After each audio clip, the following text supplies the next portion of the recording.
주일은 예수님이 부활한 날. 그래서 그러면 뭐해? 예수님 부활한 날을 뭐하러 우리가 생각할까요? 이것이 기독교 안에서는 가장 탑 클래스예요.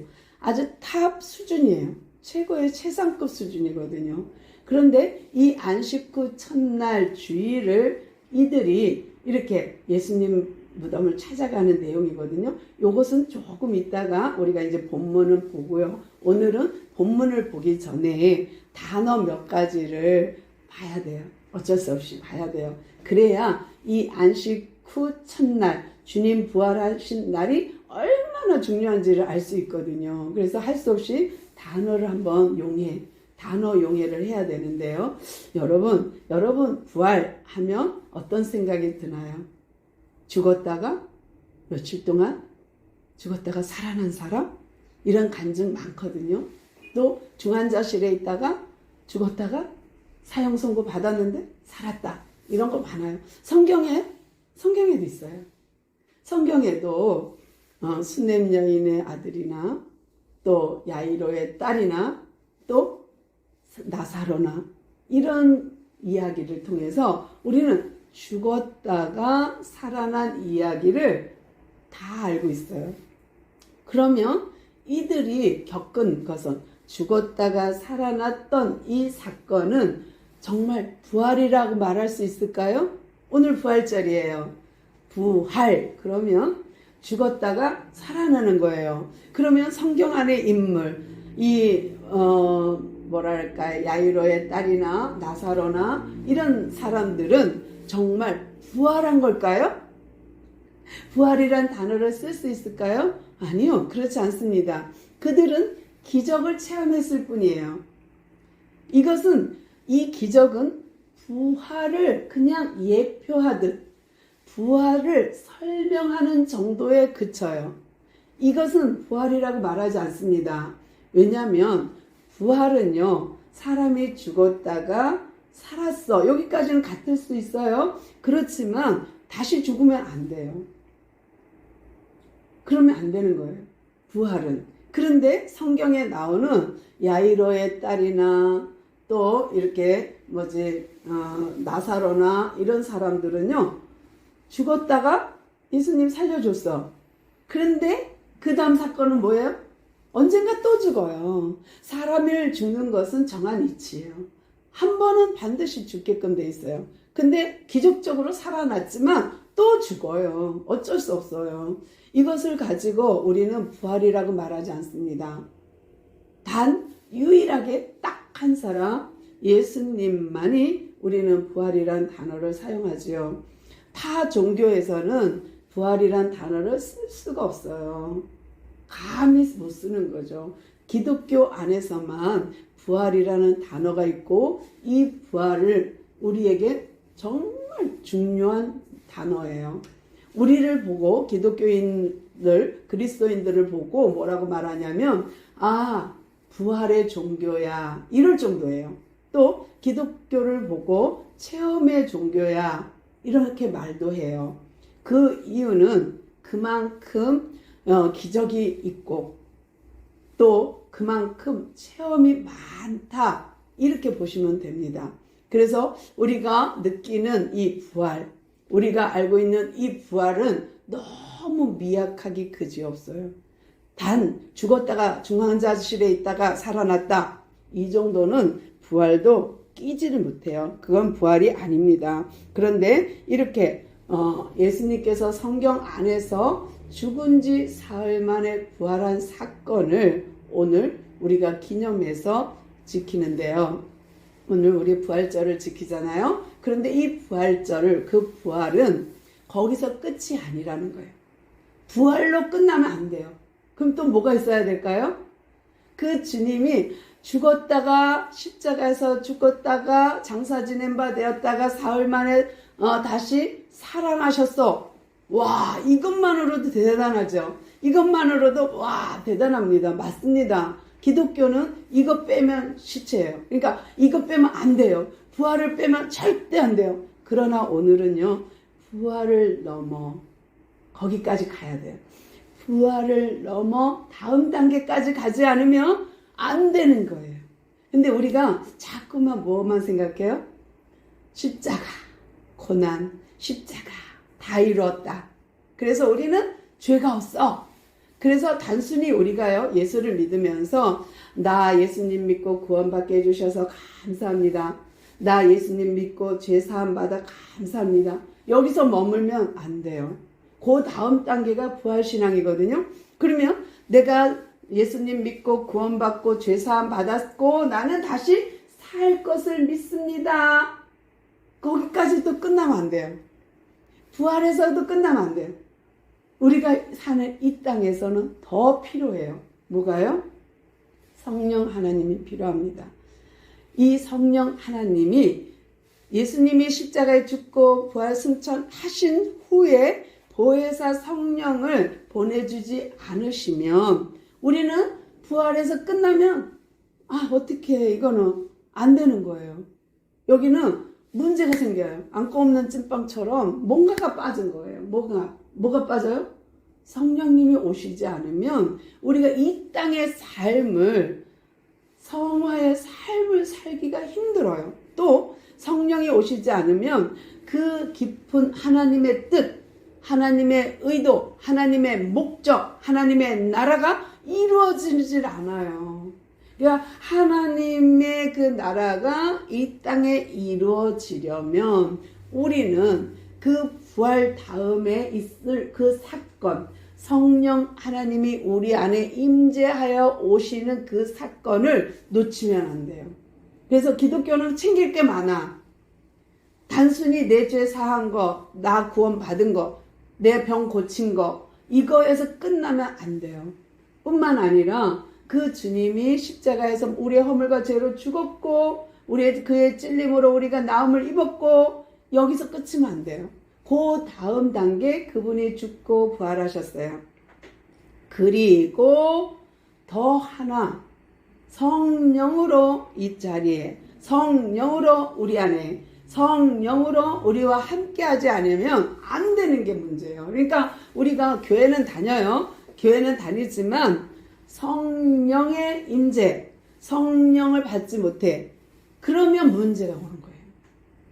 그러니까 우리가 영접할 때에 주님을 영접하는 자, 곧 그 이름을 믿는 자들에게는 하나님 자녀가 되는 권세를 줬다 했는데 우리 안에 이 주님이 임재하시는 순간 우리는 생명을 얻었고 그래요. 아들이 있는 자는 생명이 있어요. 아들이 있는 자는 생명을 얻은 거예요. 이 생명이 있는 자는 영생을 얻은 거예요. 영생, 영원히 사는 것을 얻은 거예요. 그런데 우리가 이 보혜사 성령이 아니면 이 단계에 가지 못해요. 그러니까 성령이 오셔서 우리 안에 임재하셔야만 우리는 인침을 받은 거예요. 그러니까 넌 내 거 하고 하나님이 침 바른 거예요. 그러면 택한 자예요. 그 택한 자는 누구도 빼앗을 수가 없어요. 누구도 아니라 할 수 없어요. 그렇기 때문에 예수님께서 십자가에 죽고 나서 반드시 부활해야 돼요. 또 하나 반드시 보혜사 성령을 우리에게 보내주셔야 그것이 완성이에요. 그래야 성령님과 우리가 이 땅에 살면서 우리가 동행하다가 그 성령 하나님이 우리를 어떻게 천국으로 이끄시는 거예요. 그래서 우리는 성령님 때문에 우리의 삶이 날마다 성화되고 날마다 깨우침을 얻고 날마다 더 주께 더 가까이 갈 수 있는 것이 이 성령이 하시는 일이에요. 그러므로 사도신경에 뭐라고 고백하죠? 몸이 다시 사는 것과 그래요. 이게 뭐야? 영만 다시 사는 거 아닌가? 아니요. 그렇지 않습니다. 우리가 알아야 될 부분이 뭐냐면요. 우리는 영만 부활하는 게 아니라는 거예요. 선한 일을 행한 자는 생명의 부활로, 악한 일을 행하는 자는 뭘로? 심판의 부활로 나온다 그랬어요. 우리가 정말 이 땅에 성령님과 함께 임재하시고 임마누엘 살다가 몸도 부활한다는 건 믿으십니까? 아멘. 몸도 부활해요. 나는 죽으면 그냥 죽음 그 자체는 뭐예요? 우리가 말하는 죽음은 영과 육이 분리돼 갖고 육은 땅 속에 묻히고 영은 살아서 온 곳으로 돌아간다. 그러면 영과 육이 분리되는 것은 죽음이야 라고 우리는 말할 수 있죠. 의학적으로는 뭐예요? 심정지가 오면, 바운스가 안 되면, 이게 안 되면, 심장이 멈추면 의사가 사망을 선고합니다. 그런데 의학적으로는 심장이 멈추면 사형 선고하고, 또 인간은 영과 육이 분리되면 죽음으로 인정하지만 기독교의 죽음은 전혀 그렇지가 않아요. 우리가 죽으면 살아서 우리가 예수를 믿고 예수님을 내 안에 모시고 성령님을 모시고 사는 사람은 영원히 죽지 않아요. 그러면 살다가 죽었어. 예수님 잘 믿다가 죽었어. 근데 주님이 아직 재림 안 하셔서 죽었어. 그리고 나서 죽은 다음에 예수님 오셨어. 그러면 어떻게 될까요? 죽어도 살아요. 죽어도 살겠고 무릇 살아서 믿는 자는 영원히 삽니다. 이것이 세상 사람들이 생각하는 저 사람 죽었다가 살아났대, 부활했대, 이거와 우리 기독교 안에서 말하는 부활과는 차원이 다르죠. 개념이 다릅니다. 우리는 부활 그 자체는요, 영생으로 가는 거예요. 영생. 그런데 이 악한 자들의 부활은 심판의 부활로 간다는 거예요. 그러니까 우리는 영원한 그 나라의 입성, 영원한 그 나라에 가는 영생으로 부활이라면 그들은, 안 믿는 그들은 심판의 부활로 가는 거예요. 심판의 부활. 그래서 차원이 하늘과 땅 차이입니다. 그래서 우리가 믿는 그 하나님, 그 부활은, 그 죽음은 차원이 전혀 달라요. 죽음도 마찬가지죠. 우리가 장례식장 가면 사람들이 애곡하죠. 슬퍼하죠. 그들은 헤어지면 끝이야 라고 생각하기 때문에, 또 어르신들은 이렇게 말해요. 아우, 죽어봐야 알지 뭐. 천국이 있긴 뭐가 있겠어. 죽어봐야 알지. 가봤어? 이렇게 말할 수도 있어요. 근데 아닙니다. 우리에게는 생명의 부활로 간다면 믿지 않는 사람들은 심판의 부활로 부활한다는 거예요. 그러니까 누구나 다 인간은 믿던 안 믿던 죽음 후에 부활이 있어요. 대단하죠. 부활이 있어요. 그런데 우리가 믿는 그 부활은 정말 영생의 부활이에요. 영원한 생명을 얻는 부활이라면 이 안 믿는 자들, 악한 자의 일을 하는 그들의 부활은 무슨 부활이에요? 심판의 부활이 있어요. 그래서 죽음의 의미도 부활의 의미도 기독교인과 비그리스도인과는 하늘과 땅입니다. 그래서 안 믿는 사람들은 죽고 나면 형제나 부모님 돌아가시고 나면 엄청 슬퍼하죠. 그러나 기독교인들은 뭐 인간적으로 육적으로는 헤어진 거 슬픈 거 당연해요. 잠시 슬퍼요. 당연하죠. 슬퍼야 정상이죠. 그러나 또 내면으로 또 시간이 지나면 그래, 저 천성에서 만날 거야. 저 하늘에서 우리는 만날 수 있어. 이러면서 우리는 얼마든지 위로가 되거든요. 김한란 박사님께서 죽을 때 그랬다 그러죠. 죽기를 앞두고 내가 죽거들랑 슬퍼하지 마라. 눈물 흘리지 마라. 오히려 행진곡을 불러다오. 그렇게 말했다 그래요. 그 죽음의 의미가 세상 사람들의 죽는 죽음의 의미와 그리스도인의 죽음의 의미는 다르기 때문이에요. 우리는 부활이 있기 때문에, 영생의 부활, 상급 부활이 있기 때문이에요. 그런데 믿지 않는 사람은 영벌의 부활, 심판의 부활이 있기 때문에 다른 거예요. 길이 전혀 다른 거죠. 그러면 우리가 부활도 알아봤고 죽음도 알아봤어요. 그 다음에 우리에게 또 뭐가 알아봐야 되냐면 영생이에요. 영생. 도대체 영생이 뭘까? 그럼 부활도 알아봤는데, 죽음이라는 것도 우리가 생각해 봤는데, 그러면 영생은 뭘까? 말 그대로 영원히 사는 거긴 해요. 그런데 이 영생에도 우리가 모르는 비밀이 있거든요. 뭐냐면 우리는 단순히 육과 영이 분리되면 죽는다. 심정지가 오면 죽는다. 육신은 썩어서 땅속에 흙으로 와서 흙으로 돌아가. 영은 온 곳으로 다시 돌아가. 그것이 끝. 이것이 끝이냐? 아니요. 그렇지 않습니다. 이 영생의 비밀은 뭐냐면 우리의 영과 육이 분리된 거는 죽음이지만 이것이 합체된다는 거예요. 주님 재림할 때 우리는 성육신으로, 신기하지 않아요? 영은 먹을 수도 없고 영은 어떻게 할 수가 없어요. 공기 같아요. 연기 같아요. 그런데요, 우리는 그렇지 않아요. 우리가 부활하는 것은, 부활체는 그렇지 않아요. 예수님 말씀하셨어요. 나 만져봐라.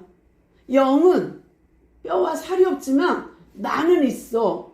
이게 뭐예요? 예수님이 부활하셔서 제자들 앞에 나타나서 40일 동안 보여주면서 같이 엠마오로 가는 제자들과 먹고 이야기하고 또 그들이 앉아있는 방에 나타나시고 또 그들이 갈릴리에서 만나 하고 약속했던 그 만난 장소로 갔을 때에도 예수님이 고기 구워 생선 구워서 줬잖아요. 조반을 먹어라. 어떻게 그럴 수 있죠? 영인데.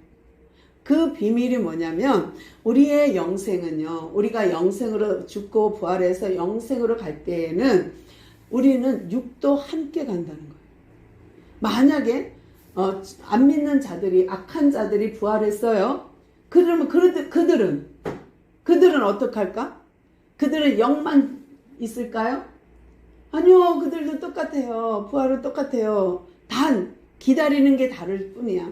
그들이 지옥에 가서 뜨거움을 느끼는 거예요. 고통을 느끼는 거예요. 육이 있으니까. 영이 그렇게 하는 게 아니라 그들도 부활의 몸을 가져요. 그런데 그 몸은 전혀 다른 곳에 처해요.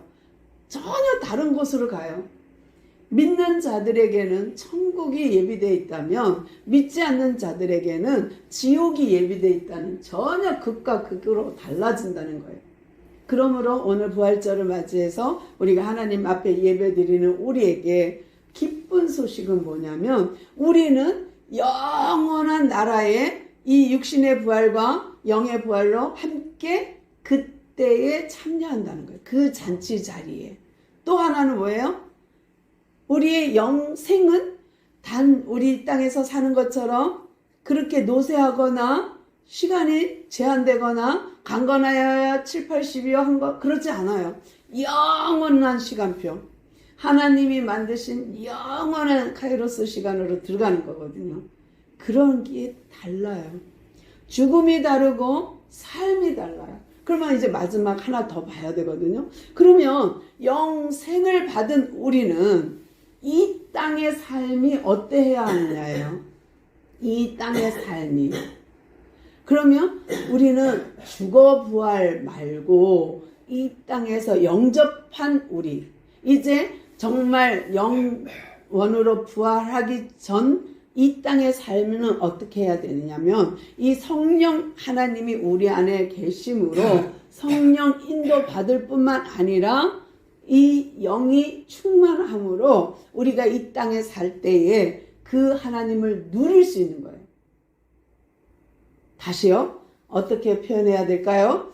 우리가 성령이 임재하면 그 임재함으로 인하여서 하나님의 통치가 이루어진다는 거예요. 하나님의 나라로 사는 거예요. 성령이 내 안에 오셔서 나를 깨닫게 하시고 생각나게 하셔서 내가 그릇되지 않게 하세요. 내가 잘못된 길로 가지 않게 하세요. 그런데 그렇게 그릇되지 않게 하는 성령이 내 안에 계시는 삶과 그렇지 않은 삶은 달라요. 우리가 성령을 모시고 사는 사람이기 때문에 우리는 이 땅에 있지만 하늘 시민권을 가졌을 뿐만 아니라 그 하늘에 앉힌 자가 되었어요. 권세가 있어요. 하늘의 권세가 있어요. 열고울의 권세가 있어요. 우리에게는 다스림의 권세가 있어요. 왕권이 있어요. 우리에게는 엄청난 파워풀한 왕권이 주어진다는 거예요. 물론 이 땅에서도 있습니다. 선지자, 제사장, 왕으로 오신 그 주님이 성령으로 우리 안에 있는 동안에 우리도 그와 같은 역할을 할 수 있어요. 하늘나라 대사로서 우리는 우리에게 주어진 권한이 있어요.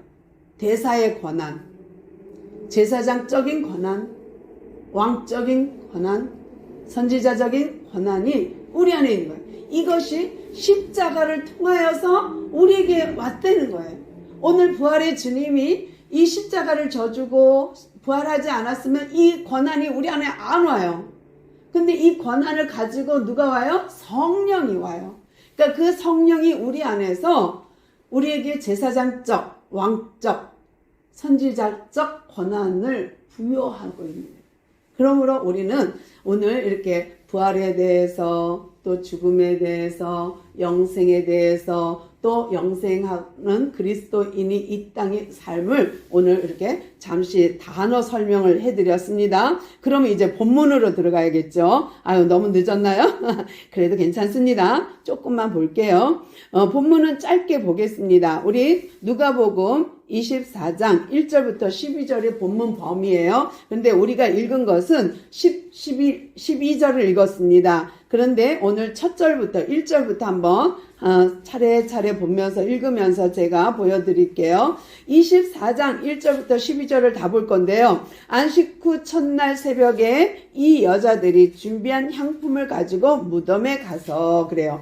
안식 후 첫날에 대해서는 아까 설명해 드렸어요. 이것이 오늘날 우리의 주일이다. 그런데 이 여자는 누구냐? 마리아, 또 다른 마리아, 요한나. 요한나는 다른 성경에는 또 살로메로 되어 있습니다. 근데 이 세 사람이 준비한 향품을 가져가요. 이 향품은 뭐예요? 시체한테 바르는 거예요. 그러면 이들은 예수를 부활했다고 인정하고 가나요? 인정 못하고 가고 있나요? 지금 이 여자들은요, 3년 내내 예수님과 동행했음에도 불구하고 또 예수님이 다시 사실 것을 분명히 말해줬음에도 불구하고 죽은 자에게 바르는 향품을 가지고 무덤으로 가고 있어요. 가면서 떠들어요. 우리가 가면 그 돌을 누가 옮겨주지? 그 무덤을 막고 있는 그 돌을 누가 옮겨주지? 우리가 우리의 힘으로 가능할까? 이러고 수다를 떨면서 막 가고 있어요. 그리고 예수님의 무덤 앞에 딱 섰는데 어머나 무덤 문이 열려 있네요. 들어가니 어떻게 해요? 주 예수의 시체가 보이지 아니하니라. 그렇죠. 당연하죠. 예수님 부활하셨는데 이들은 예수님의 부활을 안 믿고 갔다는 증거입니다. 향품 가지고 갔어요. 또 그들에게 걱정거리가 있었어요. 누가 돌문을 움직여 주지? 하고 가서 보니까 시체가, 주 예수의 시체가 보이지 아니하더라. 아멘. 그리고 나서 그들이요, 그 시체가 없음을 인하여 근심하는 거예요. 말이 됩니까? 이 정도가 되면 예수님 말씀대로 부활하셨네. 우리 갈릴리로 가자. 이래야 정상이에요. 그런데요, 이들이요, 예수의 시체가 없음을 보고 근심합니다. 걱정합니다. 누가 우리 주님 시체를 가져갔지? 누가 우리 주님 시체를 훔쳤지? 막 이러면서 걱정하는 거예요. 그런데요, 그때에 찬란한 옷을 입은 그 사람이, 천사죠. 그 두 사람이 그 옆에 서 있어요. 그러면서 여자들에게 말합니다. 얘들아, 그러니까 그 보는 순간 위압감을 느껴요. 영적인 존재니까요. 두려워서 얼굴을 땅에 대고 엎드려서 어쩔 줄을 몰라요. 막 벌벌벌벌 떠는 거예요. 그러니까 천사가 뭐라 그래요? 얘들아, 어찌하여 살아있는 자를 죽은 자 가운데서 찾느냐. 뭐예요? 이 정도 되면 어머 진짜요? 우리 주님 맨날 말씀하셨는데, 맨날 다시 산다 얘기하셨는데 진짜군요? 하고선 달려가야지. 근데 그러지 못해요. 아직도 못 깨달아요. 못 깨닫고 어떻게 해요? 그가 여기 계시지 않고 살아났느니라 그리고 갈릴리에 계실 때 너희에게 한 말을 기억해라. 그가 다시 살았거든. 얼른 갈릴리로 가라 하고 일러줬어요. 그러면서 예수님의 말씀을 그대로 이제 반복해서 뭐라 그러냐면 이르시기를 7절 봅니다. 이르시기를 하면서 인자가 죄인의 손에 넘겨져 십자가에 못 박히고 제3일에 다시 살아나야 하리라 하셨느니라 한데 이거 기억 못하니? 너희들한테 말해줬잖아. 알지? 그러니까 그러면 네 하고 또 달려가야 되는데 그렇지 않아요. 그들이 예수님의 말씀을 기억하고는 요이 땅 하고 어디로 가냐? 11제자가 모여있는 그곳으로 달려갑니다.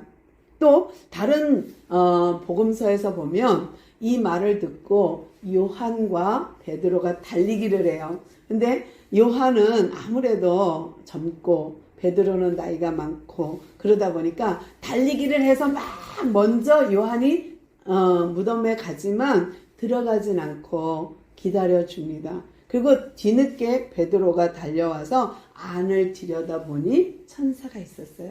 그러니까 기사 내용이 성경 이야기가 약간은 다르긴 해도 전체 그림은 다르진 않습니다. 이 여자들이 천사를 만났고 또 얘기를 했고 그리고 베드로와 요한이 달려왔고 그리고 그들도 천사를 만나고 이런 부분에 대해서 세마포가 접혀져 있는 걸 보고 이런 걸 보면서 그다지 많이 다르진 않지만 그래도 이 저자에 의해서 조금 각도는 달라요. 그건 나중에 자세히 또 볼 수 있는 기회가 있었으면 좋겠고요. 여기서 이제 달려왔어요. 베드로가 여기는 베드로만 이제 달려온 것처럼 되어 있어요. 그래서 달려와서 그들이 이제 이야기를 막 해요. 주님 시체가 없어요. 그런데 어떤 사람이요 거기서 봤는데요. 이상하게 막 희고 아주 반짝반짝 빛나고 우리 이 땅에 있는 옷 같지 않은 옷을 입고 말을 하는데 아무래도 천사 같아요. 근데 그 천사가요 예수님이 부활했대요 하는 이야기를 마리아와 막달라 마리아와 요한나가 말을 전해드려요. 그런데 그 말을 듣고 사도들이 진짜? 그러면 예수님 말씀대로 부활했네요. 와 좋다. 우리 빨리 갈릴리로 가자. 이래야 되잖아요. 왜요? 약속 장소가 내가 사흘 만에 부활하면 갈릴리에서 만나 했던 거예요. 왜냐하면 처음에 제자들을 12명 체킹하고 다 선택하고 주로 사역 무대가 갈릴리였거든요. 그들은 항상 그곳에서 진을 치고 있었기 때문에 아지트가 갈릴리에 있거든요. 그런데 이들은요 안 가요. 그냥 달리기해서 무덤을 들여다보는데요. 제가 읽어드릴게요. 12절 아니 그 앞에서부터 봐야겠다. 11절 볼게요. 이제 사도들에게 예수님의 시체가 없어요 라고 말했어요. 11절 사도들은 그들의 말이 허탄한 듯이 들려 믿지 아니하니. 이해되십니까? 3년 넘게 예수님을 쫓아다녔고 예수님과 동고동락했어요. 같이 먹고 같이 잤어요. 그리고 메시지를 받았어요. 그리고 끊임없이 죽기 전에 순환 예고를 했어요. 내가 이제 죽고 나면 사흘 만에 나는 다시 살 거야. 그러면 얘들아 내가 살아났다는 소리를 듣는 순간 너희들은 갈릴리에 와 있어. 내가 거기서 만날게. 약속 이미 이루어진 상황이에요. 다 약속한 상황이에요. 그런데도 이들은요 예수님이 시체가 없어요. 무덤에 예수님 시체가 없어요. 그런데 거기 천사를 만났는데요. 천사가요 죽은 자 가운데서 찾지 말래요. 왜냐하면 산자라고요.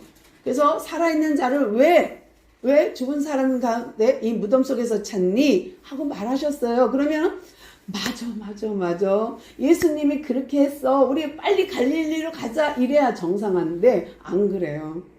허탄한 듯이 들린지라 또 믿지 아니하니 그래요. 어이가 없죠.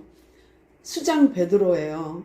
근데 이가 못 믿어요. 베드로가 도저히 못 믿어요. 그래서 베드로가 내가 눈으로 확인해야겠다 하고는 베드로는 일어나 무덤에 달려가서 굽으러 들여다보니 세마포만 보이는지라 그 된 일을 놀랍게 여기며 중요한 말 그 다음에 함께 읽어봐요. 12절 끝자락에 제가 놀랍게 여기며 할게. 그 다음 읽어주세요. 놀랍게 여기며 어디로 가요? 놀랍게 12절 놀랍게 여기며 지구로 돌아다니던. 아멘. 세상에 이럴 수가. 갈릴리로 가야지. 세상에 어디 집으로 가고 있어요. 집으로. 베드로가요. 예수님을 바짝 쫓았던 제자잖아요. 그런데도요. 그 세마포만 있고 예수님이 없으면 와 우리 주님 약속대로 부활하셨어 이러고는 얼른 갈릴리로 그 아지트로 달려가야 되는데 세상에 어디로 가냐? 집으로 가고 있어요. 집으로. 여러분이 이 상황이라면 이 베드로 같은 제자라면 여러분은 어디로 가겠습니까? 이들은 지금 마리아와 또 다른 마리아와 요한나는 그렇다 쳐요.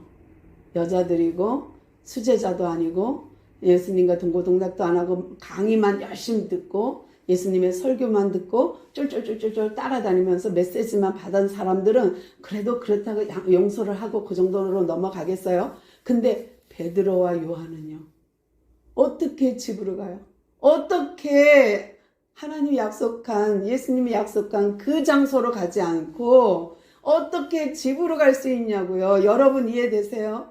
여러분 부활의 주님을 빈 무덤을 확인하면 빈 무덤을 본 여러분은 집으로 가시겠습니까? 약속 장소로 가시겠습니까? 우리가 이 땅에서 살면서요. 영생을 가진 아들이 있는 자는 생명이 있고 생명이 있는 자는 영생할 거라고 분명히 말씀하셨는데 이 영생이 있는 우리가 예수님을 모신 우리가 성령님이 우리 안에 거하시는 우리가 어떻게 하면 좋을까요? 집으로 갈까요? 어떻게 할까요? 전화가 네네. 그런데요 정말 놀랍지 않아요? 그렇게 예수님을 쫓아다녔던 수제자 베드로도요 집으로 가고 있어요. 집으로. 그 우리는 여러분 예수님을 믿습니까? 부활하신 주님을 믿습니까? 성령님이 내 안에 계십니까? 여러분 영생을 얻으셨습니까? 그러면 집으로 갈래요? 언약 장소로 갈래요? 갈릴리로 가야 돼요. 갈릴리로. 근데 이들은요 제자임에도 불구하고 그렇게 예수님을 쫓아다니며 메시지를 받았음에도 불구하고 이들이 집으로 갈 수밖에 없는 이유가 있답니다. 성경에는 나와 있지 않아요. 그런데 앞에 제가 설명하면서 답을 드렸어요. 우리에게 영생이 있다는 것은 우리에게 부활은 세상의 부활과는 다르고 우리의 죽음은 세상의 죽음과 다르고 우리의 영생은 세상의 믿지 않는 사람들과의 영생은 다르다 말씀드리면서 힌트를 드렸는데 이 제자들이요 집으로 돌아간 것은 그들에게 아직 성령이 임하지 않았기 때문이에요. 사도행전 2장 넘어가야 이들이 성령을 받고요 바뀌어요. 다 순교자가 됩니다. 거꾸로도 죽고요 다 순교자가 됩니다. 이들이 성령을 받지 않으면 이런 일밖에 할 수가 없어요. 집으로 돌아가니라 이렇게밖에 안 돼요. 우리도 마찬가지예요. 우리도 교회만 다니고 왔다 갔다 그러면 우리도 결국은 이런 사건이 터지면 어려움이 겪어지면 우리도 집으로 갑니다. 근데 우리가 집으로 가지 않는 방법 하나 성령이 임재하고 성령으로 충만하면 우리는 이제 집으로 안 가요. 아마도 베드로가 지금이라면 절대 못 가죠. 절대 안 가죠. 그러나 그 당시에는 그들에게 아직 성령이 임하지 않았기 때문에 아직까지 깨닫는 영이 그 안에 없기 때문에 아직까지는 그렇게 밝히 알지 못해요. 하나님의 뜻을 아주 분명하고 선명하게 알 수가 없어요. 왜냐하면 성령 하나님이 그 안에 내주 역사하지 않기 때문입니다. 그런데 이들이 마가다락방 성령 강림을 경험한 후에는 절대 절대로 그러지 않아요. 어떻게 할 수 있어요? 성경을 보면. 베드로가 안전뱅이한테 말하는 거 들었잖아요. 뭐라고 말해요? 내게 은과 금은 없거니와 내게 있는 것을 내게 주노니 나사렛 예수의 이름으로 걸으라. 이거. 또 제사장과 대제사장들이 바리새인들이 막 공격을 해요. 네 어찌 그럴 수 있어? 어떻게 그렇게 할 수 있는 거야? 막 그럴 때 복음 전하지 말라고 한다고 내가 복음 안 전해? 천하 인간의 구원받을 만한 이름을 우리에게 주신 적이 없다. 담대합니다. 담대해요. 죽을 것을 각오하고 복음을 전파해요. 이런 베드로로 변하는 거 봐요.